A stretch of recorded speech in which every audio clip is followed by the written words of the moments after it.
Alors, awa boyo kasiko place kawe ko banda. Yamana na lobby message fait comme la présidence de la République. Oui. On va faire le plus vite que possible. Oui. Pour ceux que l'on dit bien. Pour ça na bango et ali l'air tozo tinda. Asoda na est. Et belé ba kene na est.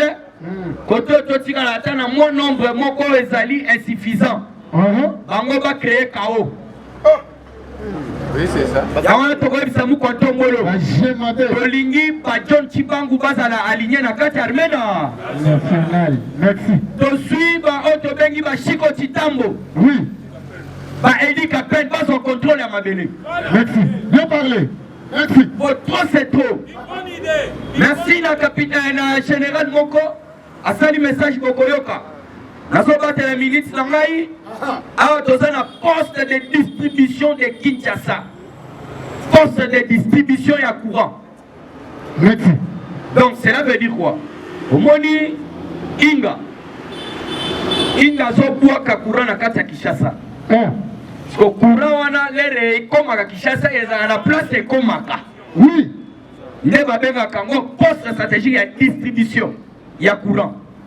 Mais boyo keloko sali. Ezali na Njil Brasserie puisque le président de Mercier a fait ça qui une information.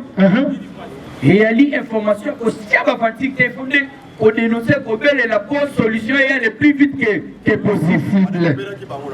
Merci mon côté. Qui ne va récupérer qui va me mettre ma boque, ma casse, mettre ma boque, Information sur information, ça n'est pas de bêtises. Kawa elinge bandawana, yokana de lokoyo. Les postes électriques de Njili Brasserie est dirigé par les Rwandais. C'est là où le chaos pouvait commencer. Merci. Mais oui, Bango va s'appeler sa distribution à courant. Bon, il se trouve à un contrôle à ma belle, il cache à face ou à Nadi. Il cherche à mobile Mamoli. Allez, opération sur opération. Chinois, tu vas dire que ça va on sur la Zaina Jam. Vous remarquez Mikolo. Par contre, si la gage courant malamoko. Bonjour ma belle. Avant de maman comprendre que la Tchango, ouais, tu vas permettre un bon soulèvement pour la population. Il n'a gagné pour sa service national. La carte Tchango. Et puis, c'est que nous avons complice dans le Rwandais. Oui. Il fallait que son courant est dans la chaque jour. Même si on remarque la Tchango, courant comme un Kolomoko. Nous sommes tous au molili na molili. Bonjour ma belle, ma congolais, votre la mayele. Il ne peut se vivre. Poste de distribution, il y a courant, il y a Inga. Les recommandations à ça. Batu baza ko gérer poste wana, ce sont les Rwandais. Bonjour ma belle. Na yango balobi tobelela par rapport à nini, par rapport à que place KO. Il y a côté stabiliser ville à Kinshasa. Et nous avons bandandé kuna. Na kati ya semaine. Na deuxième paix. Yango tolobi boye. Et ça va ventir, la semaine passée, 507 Rwandais arrêtés. Et bon, on va le vivre à côté, et puis nous devons se prendre en charge. Oui, il ne peut se vivre. On ne peut pas toujours se lamenter. On a mobilisé. On a mobilisé, puisque na Congo central ba place nous surtout par Rwanda va soba ba mapam de place ba kondisa bande kuna bango. Bien parlé. Siko to ko sana mu kontombolo. Balo ngole na biso ba to na Njili Brasserie. Poste stratégique, il y a distribution de courant. Balo bi to sana monsieur o ba so benga na Congo ya Manishimi innocent. Mutumate Rwanda Munele par rapport à Congo. Songa et Panabino. Yami Bale, Congo ya Monsieur David des rois. Yokaba Congo basoswa. Rwanda Munele. Yami Satu Monsieur Antanas Muntu wa Mungu. Rwanda. La liste est exhaustive. Moi tout temps à bango sate, to sengi kaka na mu kontombolo, ba vérifier poste stratégique et distribution à courant. Oui. Oye sali na Njili Brasserie. Pour que côté Congolais, Congomani, il y a solo, il y a des pères et des mères, Basali. va remplacer na bateau puisque KO elingaki banda wana balinga bakata courant Kinshasa mobimba puisque courant partout ozala na ma campagne ozala na Bandalungwa ozala na Lemba Njili partout ipen courant ozwaka wana eutaka na Njili siko poso eutaka na Inga euti Inga na Kinshasa donc place oyo courant ekitaka eloko wana ezali na maboko ya Barwandais na wana tosengi na muko atombolo. Voilà, toujours dans cette actualité naza koyebisa bino place mosusu toza infiltré lelo toyebisaka bino ke toza infiltré même na ba institution na biso kotiaka tembe te UDPS vivant Conseil supérieur de la magistrature infiltré UDPS vivant na banzi ba maître Bali ba papa Bali ba kulutu Bali okano kaka info le général Bifeketi Congo Mate mwana mama opération Kamata Rwanda zongse na Rwanda Kolanda bango na mapanga peuple congolais kutwa boya zongse ya lobina nous tobeta yende en désordre eza kanda ma déclaration à Kanda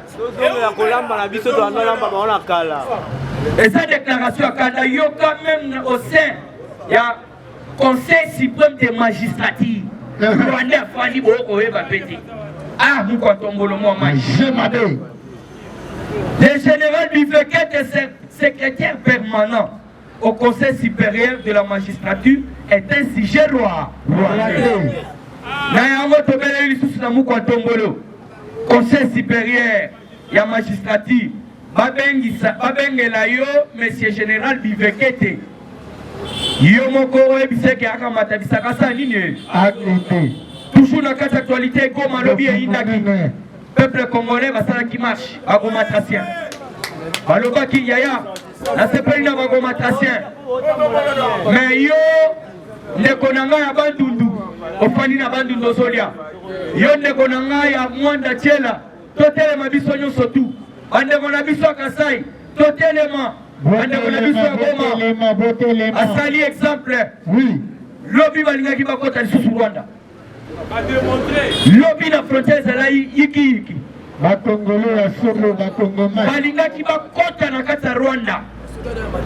basuki na manyanga na frontière merci bakongole nde la police ekosenga lisusu bango basonga oyo ezali makambo ya makasi peuple congolais en colère Rwanda akoki kosakanela biso te cette fois-ci tokoboya yango boye te combattant toujours na kati ya actualité politique oyoka Martin Fayoz par rapport ya oyoka sikoyo otosala toyeba mutu sikoyo très très bien azana ndoki merci ndoki par rapport ya conflit oyo biso toza nango na Rwanda bitumbo eza wana mais yoka monsieur Tarzan merci maman Mwika Tarzan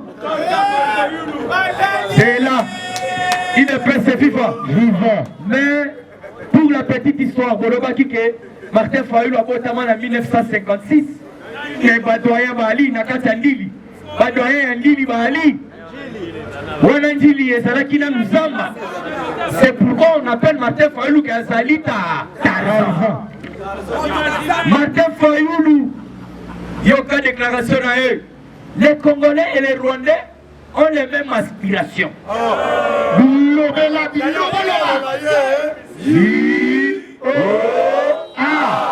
Aider le côté, nous allons la kokengela na biche, ma maman va sokola. Yoka Martin Fayulu, Yoka Tarzan, alors les Rwandais et les Congolais ont les mêmes aspirations. Pas les mêmes aspirations pour le combattre les Bangonga. S'exprime au travers des élections libres et équitables avec les leaderships légitimes qui en résultent. Bon, Babylon, qu'on nous comprendre par rapport. Donc, je vous donne le message.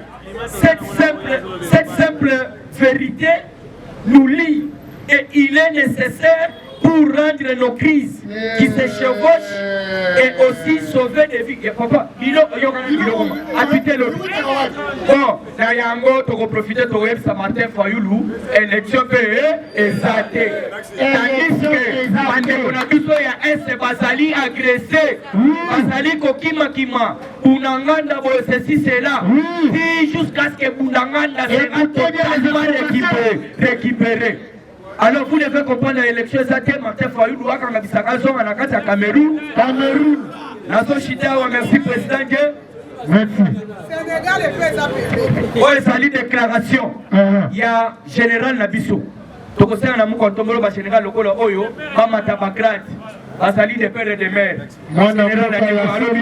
Alobi le Rwanda ne nous fait pas peur. Merci. Nous allons les combattre. Et s'il fait la guerre, il l'aura. C'est le général Ekenga. Merci beaucoup.